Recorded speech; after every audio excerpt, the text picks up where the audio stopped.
Coming up, this is an enormous victory. U.S. Senator Brian Schatz shares how much money will soon go towards much-needed housing initiatives for Native people.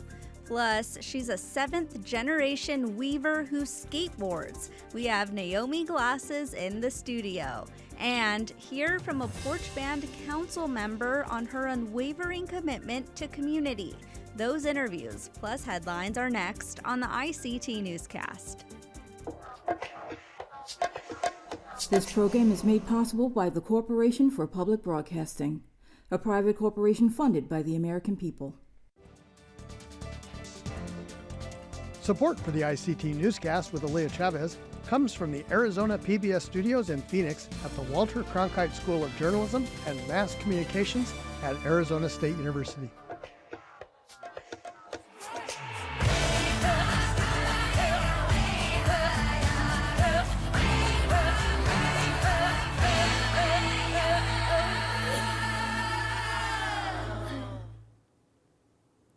Amidawa Hopa, thank you for joining us. I am Aaliyah Chavez. Oklahoma authorities Wednesday released the summary of an autopsy report for Nex Benedict, the non-binary 16-year-old who died a day after a fight in a high school bathroom, ruling that Benedict died by suicide. According to the state's medical examiner's office, Benedict, whose grandmother is an enrolled citizen of the Choctaw Nation, had toxic levels of 2 drugs in their system. Owasso Lieutenant Police Chief Nick Boatman telling media there were indications from the beginning of the investigation that their death was a result of suicide. In the days and weeks after, Benedict's story caught the attention of the nation. This is a vigil for Nex Benedict, who tragically died after a bullying and fight situation in Owasso nearby. They were a non-binary, Two-Spirit Indigenous youth. A complete autopsy will be released in the next 10 days in accordance with state law. A newly launched resource is hoping to increase real-time information of missing and murdered Indigenous people in New Mexico. The state's Department of Justice is out with its website that lists the current number of missing Indigenous people and breaks down the data by gender and age. According to Attorney General Raul Torres, the portal is critical to providing invaluable insights to policymakers regarding the MMIP crisis. A dedicated specialist is set to keep track of the data, and the portal also allows families to report a missing person. On the topic of resources, a pivotal tool supporting Native Americans is celebrating its 7th year in operation. Strong Hearts Native Helpline has assisted over 50,000 people by phone and through its website. Using culturally appropriate programming, the helpline gives mental health, domestic violence, and culture-based services. Strong Hearts advocates provide 24/7 support to all individuals and makes referrals to Native-centered service providers. To find out more about these services, we have all of the information at ictnews.org. In Minnesota, high school students are building a smudging space on campus. Native students at Shakopee High School are constructing an outdoor space to smudge and cleanse with smoke. The Indigenous students who are part of the project say it is important, allowing them the ability to practice their cultures at places other than home. Shakopee Public Schools has approximately 231 Native students within the district. According to teachers, creating the space helps to honor Native students and their education. Organizers hope to have the outdoor smudging space up and running sometime in May. Staying in Minnesota, where a bill in the legislature would return to a local tribe a portion of a lake long considered stolen. If it passes, the Red Lake Nation would regain full stewardship of its namesake body of water. Stuart Huntington has more. Since the late 19th century, Red Lake leaders have maintained they were swindled out of part of their lake by government negotiators who swapped out an agreed-upon map for a fraudulent one. They've never given up their claim to the northern reaches of the lake they hold sacred.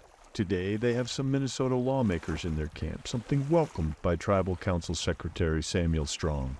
It's important for us to reclaim our lake for many reasons. The most important one being that we have to reclaim those that are lost. We have to reclaim our land, our people, and this is part of that process.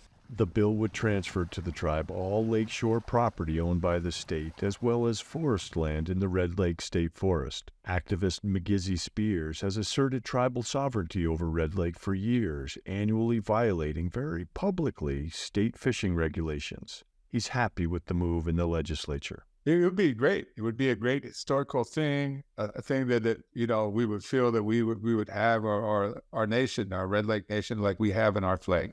Our flag has our lake fully intact, so that we would feel whole and like we'd be returned again. So it would be a tremendous historical moment for us in Red Lake. Stuart Huntington, ICT News. Well, your favorite social media app could be disappearing. On Wednesday, the House voted in favor of passing legislation that could ban TikTok in the U.S. Both Republicans and Democrats believe the video sharing app is a national security threat due to its ownership and access to American data. TikTok is owned by a China-based company, ByteDance, and is aggressively lobbying against this legislation, arguing that it violates the First Amendment and that small businesses rely on the app. The bill still needs to go through the Senate, but President Joe Biden said if the bill reaches his desk, he will sign it into law.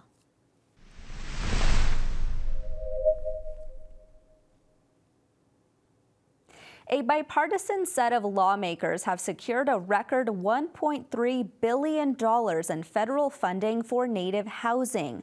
The money was included as part of the 2024 appropriations package that was signed into law last week by President Joe Biden. It is an increase from last year by $300 million.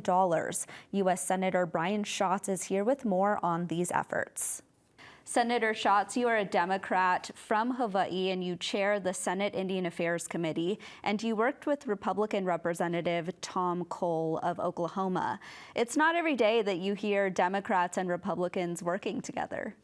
Well, I've got a great partnership with Tom Cole as a tribal member and a longtime leader on these issues. I think we're at a really important moment for the Congress. Over the last 4 years, we've done more in terms of investments for Indian country with Joe Biden as president, Chuck Schumer as leader, and me as chair, than literally any other time in American history. It's been the largest investment in Indian country and Native communities in the history of the United States. And I was worried that we weren't going to be able to continue that progress once the House changed hands. And although the big investments are a little harder to come by, this is an enormous victory. This is a change from $1 billion to $1.3 billion in the Native housing programs and $175 million in tribal transportation. And that $175 million in tribal transportation is the first time we've ever done this in this bill. So we're hoping that that will set a precedent and a baseline, and we'll be able to spend at least that much money on tribal transportation in future too. Senator, when will this money actually make its way to tribal nations? Well, NAHASDA money is sort of notoriously slow. So, that's not a problem that this bill fixes. But we did see, I had to cut $3 billion from our total bill. So to be able to do that while increasing tribal housing funding by 30%, $300 million is a serious achievement. My staff did good work. Of course, on the Indian Affairs Committee, it is a bipartisan enterprise. Jackie Rosen was involved. John Tester was involved. A lot of members on the Democratic side, Mark Wayne Mullen. So it was a real shared victory here for tribal housing. And to be clear, even though it's a $300 million increase, it's still not enough. It is an acute problem. It is a problem that took, frankly, generations to get this bad. We shouldn't take a whole generation to fix it, but it's also not going to get fixed in 1 year. Getting funding for tribal housing sounds incredibly broad. So give us some examples of what exactly this money will go towards. Well, each recipient of these dollars gets to decide exactly what to use it for. They may want to build single family homes. They may want to do apartments or duplexes. They may even want to use it as cash subsidies or credit enhancements for people who just want to get a regular old mortgage. And so, consistent with self-determination for Native Hawaiians, Alaska Natives, and American Indians, we don't tell them exactly how to spend these resources because housing is different in every place, and every nation, every community ought to be in control of what kind of housing product and what kind of housing assistance to provide. What was the process to get this across the finish line? Senator Tester and Senator Rosen came to me early and prioritized this. And I was able to work with Mullen and Cole and get it done. So for me, this is a story about bipartisanship on behalf of Indian country. Thank you, Senator Brian Schatz. We'll be back after this quick break.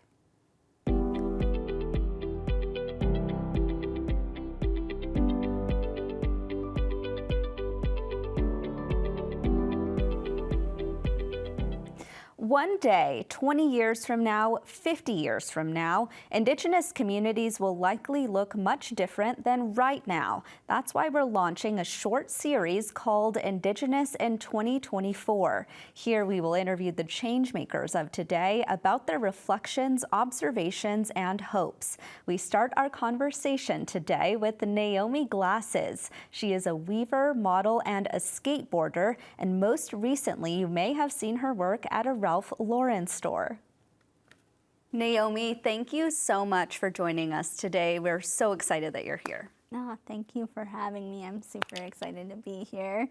I want to jump right in and talk about your skills as a weaver. And I understand that this is something that has been in your family for a very long time. So tell us a little bit about your craft. Yeah, weaving has been in our family for 7 generations, and I learned from my late paternal grandmother and my brother Tyler Glasses. And my brother, he got a head start on it. So I thought, oh, we call him TJ. I was like, TJ's doing it and it looks so cool. And I was like, I want to be able to do that soon. So I started helping, and then slowly I was weaving. That is so amazing, and it's taken you to so many places. I don't know if you have the chance to really reflect on the career that you've built just on being yourself. You have built a career off being a weaver and a skateboarder. Do you ever get the chance to really sit back and think about the success that you've had in that way? I have had, I've had the opportunity to sit back and reflect, and it's just amazing seeing that these are dreams that I had while I was sitting at the loom, and I was thinking, oh, one day it would be cool to make blankets with my designs, and now I have the sackcloth and ashes blankets that I designed. Or, oh, it'd be really neat to see my designs on floor rugs, and now I have floor rugs on my website. And with the biggest one recently is being like, oh, I want to see my designs on clothing, and I recently released the Ralph Lauren Naiomi Glasses collection, so it's been amazing, really. I want to actually learn a little bit more about your childhood, because we all had to start somewhere. So tell us what little Naomi was like and sort of what her life was like. Little Naomi was just, I feel like I was so creative at that time too, but I didn't know how to weave. I wanted to weave at that time. And then at that same time, I was facing bullies at school because I was born with a bilateral cleft lip and palate. So a lot of times when I get home from school, as soon as I learned how to skate, I would just go out and go skate around our cul-de-sac, because I grew up in Avondale, Arizona, which isn't too far from the ICT studios, actually. So I would go around and I would skate, and that's kind of how I found that love for skateboarding, because it became a place of solace and just a great place for me to be myself. I'm so glad that you brought up bullying, because my sister is a teacher. A lot of the people in my family are educators, and they often tell me that bullying is something that really impacts Native youth. Mm-hmm. What is your message to young kids who might be going through bullying and maybe need a word of advice or feel like they're all alone? My advice to those, like anyone going through bullying, is that you are so unique in that this may be a hardship right now, because that's what it was for me. Like, it was hard going through that. But once you get through it, it's gonna make you so much more strong.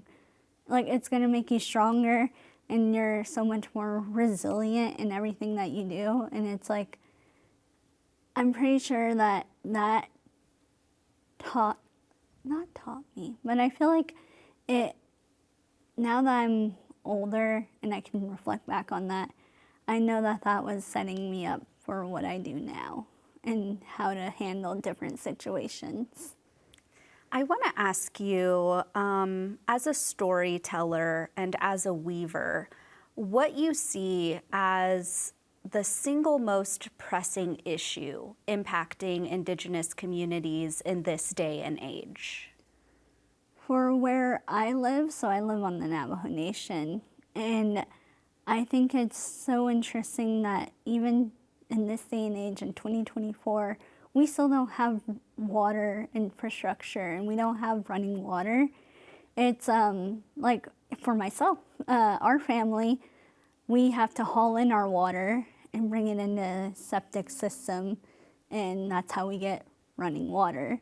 And so I think that's something that we really need to build a bigger discussion around, the water insecurity that a lot of people in Indian country face.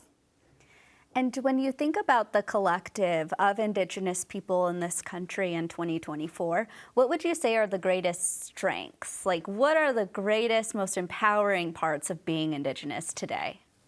The most empowering part of being Indigenous today is seeing how many people, like how many of my peers are just walking into spaces that Indigenous people haven't been before. It's amazing seeing that we have actors, we have models, we have chefs even, we have directors, producers. It's just amazing seeing the space that we're taking up, and I can't wait to see how that continues on from years from now. I want to ask you about the future. I mean, it's really hard to imagine what else is on your list. You've been featured in CBS Sunday Morning, you've been in a Sephora ad, you've done the Ralph Lauren collection. Like, you have reached really, really high highs. But I want to ask you, do you have a dream project or a dream production that you want to work on? Oh, wow. If you had asked me this a few years ago, I would have told you it was a Ralph Lauren project, honestly, because for the longest time I dreamt of working with them, and then it came to fruition within the last few years, and now finally released. So I think I'm looking forward to what's next. I can't wait to continue designing, and I'm super excited to share even more of my designs with the world. Well, Naomi, thank you so much for your time today, and thank you for joining the ICT Newscast. Thank you, Aaliyah. I had a great time.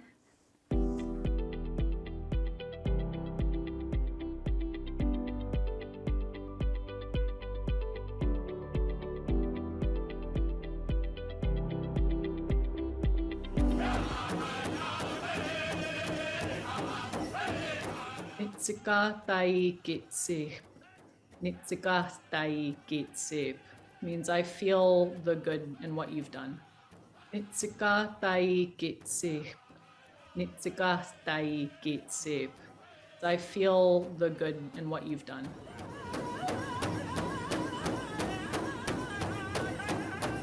March is Women's History Month to celebrate the women who have made a difference in our lives and the lives of their Native nations. Here's an encore presentation of an interview from our archives. A council member for the Poarch Band of Creek Indians has been recognized by Yellowhammer News for her unwavering commitment to her community. ICT Shirley's Sneve interviews Sandy Hollinger.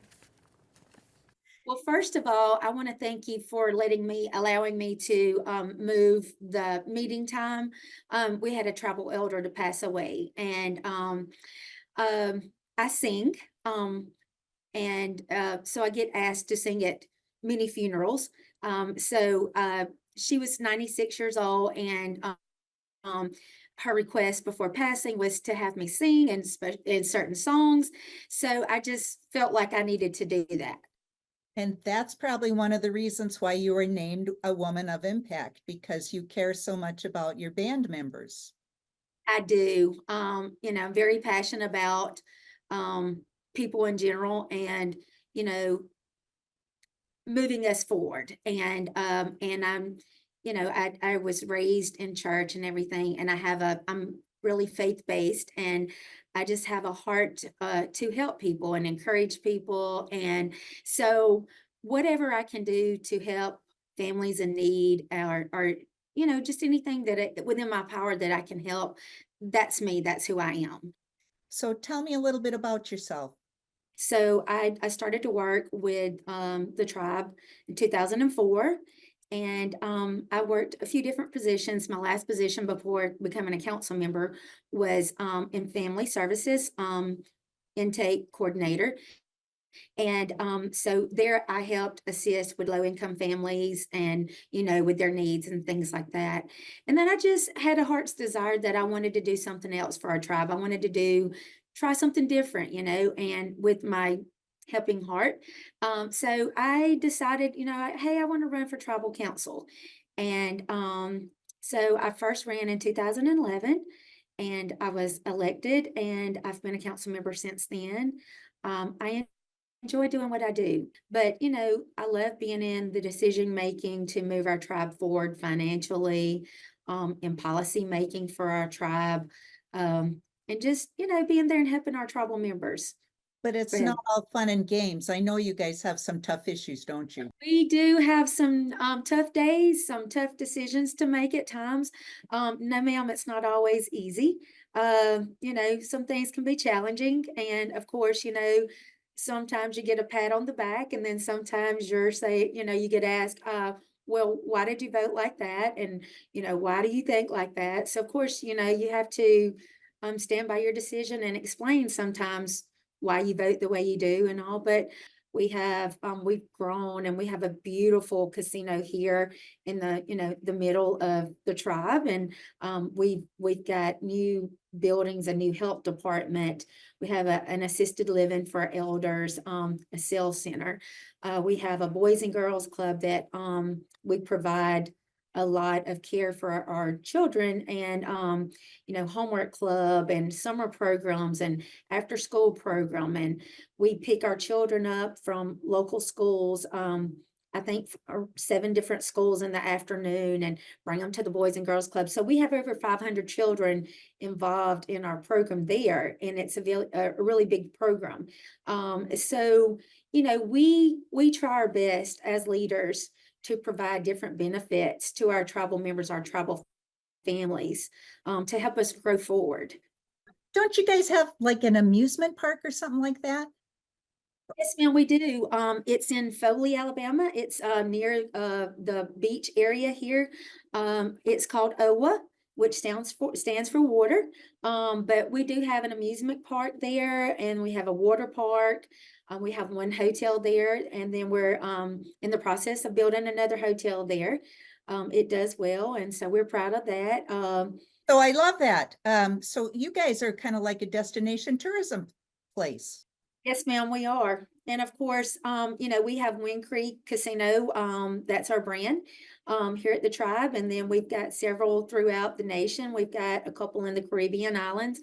But here, in our small rural community, we have Wind Creek here at Atmore, the Atmore branch, and it is, it's a destination resort. So it has a theater and a bowling alley in it, a spa, a cooking studio, so it's a place where, it's just not gambling. You can bring your family, and, during the summer we have concerts outside, and, that allows some fun time, family time. And, so yeah, we're very proud. Sounds to me like you must have had wonderful parents. I have a wonderful, strong tribal mom. She's 86 years old. My dad, I have a twin brother. My dad passed away when we were 2 years old. He had a massive heart attack.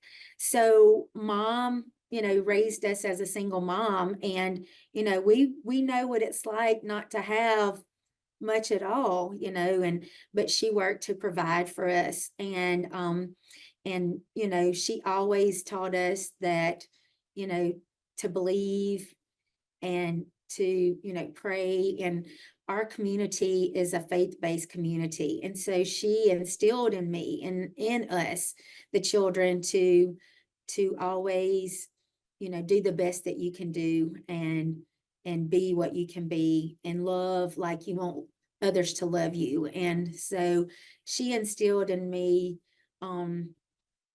those traits, and I'm forever grateful for that. And I'm so thankful to still have her here by my side today. That is a slice of our Indigenous world. For all the latest, visit ictnews.org. From all of us in the newsroom, stay safe, my relatives.